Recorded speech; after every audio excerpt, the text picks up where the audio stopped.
नरेंद्र मोदी जी का आज जन्म दिवस है। इस उपलक्ष्य में आज यहाँ पर सभी कार्यकर्ता एकत्रित आए और खुशी मनाई। हम चाहते हैं कि हमारे देश के प्रधानमंत्री मोदी जी चिरायु हों, स्वस्थ रहे और देश को समृद्धि के पथ पर अग्रसर करते जाएं और जो उनका सपना है कि 2047 तक हमारा भारत पूर्ण रूप से विकसित भारत बन जाए, दुनिया में श्रेष्ठतम भारत बने, इसके निमित्त वो लगातार प्रयत्न करते रहते हैं। उनको सफलता मिले, यही शुभकामनाएं आज के इस अवसर पर हम देना चाहते हैं। हमारे प्रधानमंत्री जी मोदी जी स्वस्थ रहें, चिरायु रहें और देश को मार्गदर्शन देते रहें। बहुत बहुत हाँ, चाय तो बनाई, चाय पिलाई। देखिए ये बात बिल्कुल सही है। आज देखिए 17 सितंबर उन्होंने सबसे पहले तो हैदराबाद को याद किया। उस समय निजाम की बहुत आतंकवादी गतिविधियां बहुत थी, उनसे उस हैदराबाद के नागरिकों को और स्वतंत्रता दिलाई और हमारे देश के साथ जोड़ने में सरदार वल्लभ भाई पटेल का जो योगदान रहा उसकी उन्होंने बुरी प्रशंसा की। आज उनका जो पूरा वक्तव्य था, हमारी मातृशक्ति को समृद्ध करना, सक्षम करना, स्वस्थ करना, इस पर उनका विशेष रूप से केंद्रित रहा। तीसरा, उन्होंने स्वदेशी को अपनाने के निमित्त आह्वान किया कि व्यापारी भी और नौजवान भी सभी स्वदेशी अपनाएं, व्यापारी दुकान पर भी स्वदेशी उत्पाद विक्रय करें और नारा भी दिया कि गर्व से कहो कि ये स्वदेशी है ना। दुकानदार भी लिखे, गर्व से लिखे, आत्मनिर्भर भारत बने, स्वाभिमानी भारत बने, हमारी नई पीढ़ी, नेक्स्ट जनरेशन वो आत्मनिर्भर बने, किसी देश पर आश्रित नहीं रहे, किसी और शक्तियों से प्रभावित नहीं हो, अपने बल पर खड़ी हो, इस प्रकार का उन्होंने आह्वान किया। इसके साथ ही हमें जैसे कैसे अपने एक प्रधानमंत्री के नाम से एक इंडस्ट्रियल पार्क और विकसित करना, ताकि वहाँ पर और भी टेक्सटाइल इंडस्ट्रीज भी पनप सके और हमारा उत्पाद हम यहाँ पर एक क्षेत्र के अंदर जहाँ पर कपास से धागा, धागे से वस्त्र, वस्त्र से और वो सिलाई तक, ये सारा काम करके और हम निर्यात कर सकें। ऐसे ऐसे प्रयोग सभी जगह पर करने चाहिए, ऐसा उन्होंने आह्वान किया। लेकिन जो ऐसा आज जन्मदिन प्रधानमंत्री मोदी का, इसी अवसर पर ये भी बता दूं कि कार्यकारिणी की सूची कब आएगी। एक बार तो वायरल भी हो गई है, एक बार तो वायरल भी हो गई है। नहीं, देखिए जो एक प्रस्ताव था जी, वो प्रपोजल थे, वो वायरल हुए हैं। एक प्रपोजल अलग अलग लाते हैं, वो कोई मतलब नहीं, और श्राद्ध समाप्त भी हो जाएगा। श्राद्ध 21 तारीख को सर्वपितृ श्राद्ध होने के बाद नए अवसर पर वो जिसको कहते हैं ना कि स्थापना के बाद नवरात्र में देखो कुछ खबर अच्छी मिलेगी। आज केवल जन्मदिन, चलो आपकी इच्छा है, केवल जन्मदिन, आज केवल जन्मदिन। कार्यकर्ता उनको भी उम्मीद है कि अब जारी हो जाए जल्दी। कार्यकर्ता बहुत काम कर रहे हैं, हमारे कार्यकर्ता सभी लगे हुए हैं विभिन्न क्षेत्रों में, जहाँ जहाँ भी जिस प्रकार का काम दिया गया है, सब कार्यकर्ताओं ने उसको पूरा किया। आज भी देखिए स्वच्छता अभियान चलाया, एक जागृति अभियान चलाया, उसके बाद हमारे महापुरुषों की मूर्तियों को स्वच्छ धुलाई, साफ सफाई करके माल्यार्पण करने का काम भी किया। फिर अलग अलग क्षेत्रों में रक्तदान शिविर भी अभी होने वाले हैं, कहीं पर स्वास्थ्य शिविर भी लगेंगे। हमारे सारे विधायक, कार्यकर्ता, संगठन के पदाधिकारी सभी काम पे लगे हुए हैं, सब काम कर ही रहे हैं। ठीक साहब, बहुत बहुत धन्यवाद।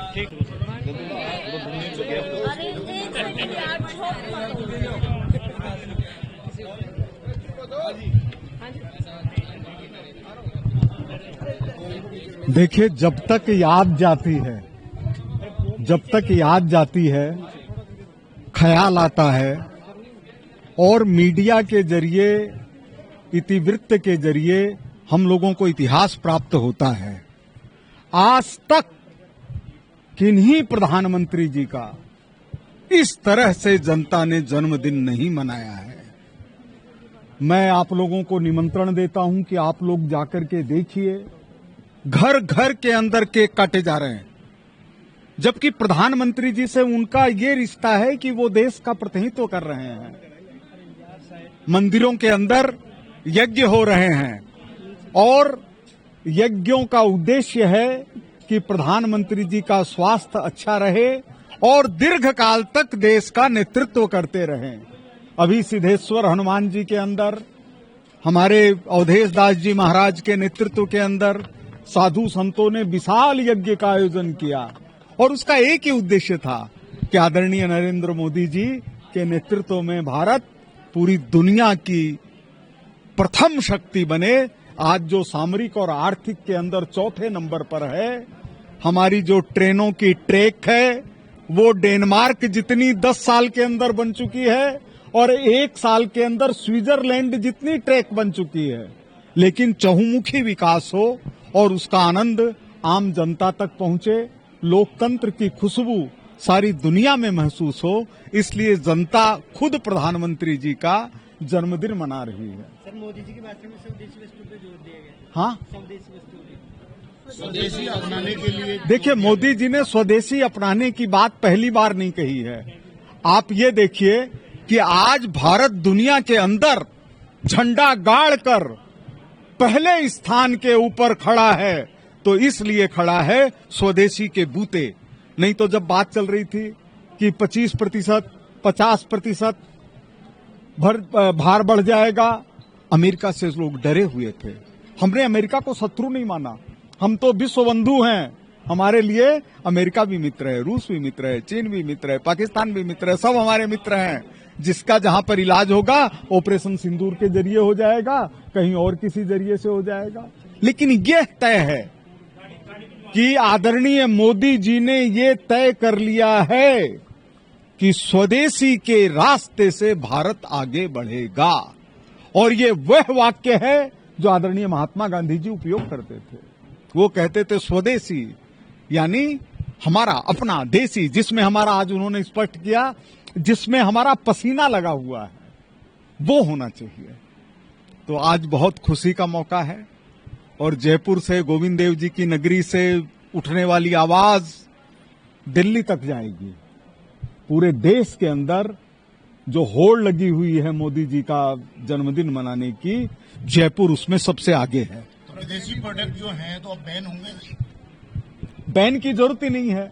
हमारे सामने एक शुद्ध पानी का गिलास है और एक अशुद्ध पानी का गिलास है। हमसे कोई कहे कि इसको हटाने की जरूरत है क्या? हटाने की जरूरत ही नहीं है। मुंह की तरफ वही बढ़ेगा जो शुद्ध होगा। शुद्ध के लिए युद्ध, और युद्ध में लड़ाई नहीं, बुद्ध के तरीके से युद्ध है। रिटेल निगम के कई पार्षद हैं जो वो प्रेजेंट कमिश्नर और मेयर से आए दिन वहाँ पर धरने प्रदर्शन कर रहे हैं। देखिए, परसों सारी स्थिति बदल जाएगी। 19 तारीख को 11 बजे सिविल लाइंस जोन के सामने शिव पार्क के अंदर पट्टों का, लाइट का, सड़क का, पानी का अभियान चलेगा और इसके अंदर सभी बातें धुल जाएगी। आने वाला समय जनता का है।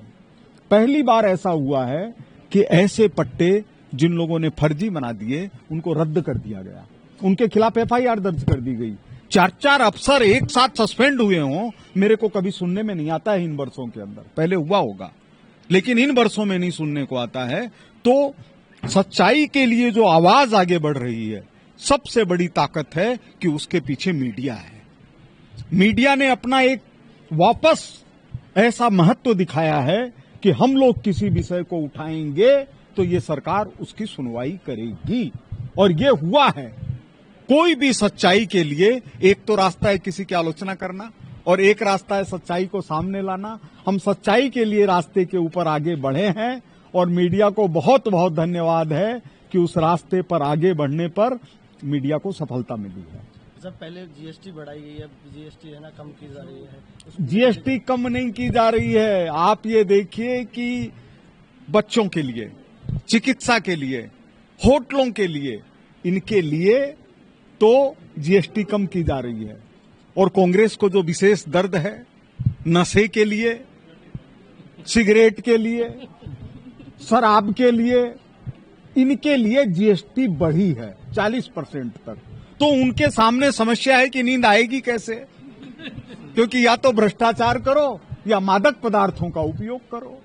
उसके ऊपर जीएसटी बढ़ी है ताकि उनका स्वास्थ्य खराब नहीं हो, उनके परिवार वालों को अपने परिवार के प्रमुख व्यक्ति का लाभ मिले। भले ही वो कांग्रेस के अंदर हैं, लेकिन घर के अंदर जाएं तो परिवार को खुशी हो कि हमारा व्यक्ति होश हवास में आया है, हमारा व्यक्ति बिना कुछ लिए हुए आया है। इसलिए उनके लिए जीएसटी बढ़ाई गई है। लेकिन दिवाली से पहले एक बार फिर जीएसटी कम करने की बात चल रही है और उसके बाद हमको उसका सीधा असर महसूस होगा। और ये बहुत खुशी की बात है कि आज देश कर्जे पर नहीं चल रहा है। खुद जीएसटी के बदौलत हमको इतना कर मिल रहा है कि हम उसको खर्च करने की स्थिति में हैं। कभी हमने सोचा था 30-30 हजार करोड़ के प्रोजेक्ट शुरू होंगे, 50,000 के करोड़ शुरू होंगे। आज हम दिल्ली से जयपुर आते हैं, कैसी हमको दौसा के बगल से रोड मिलती है, कभी कल्पना में ही नहीं था। आज 2.5 घंटे के अंदर दौसा से गुड़गांव पहुंच रहे हैं, 2 घंटे के अंदर। उसको और कम करने की बात चल रही है।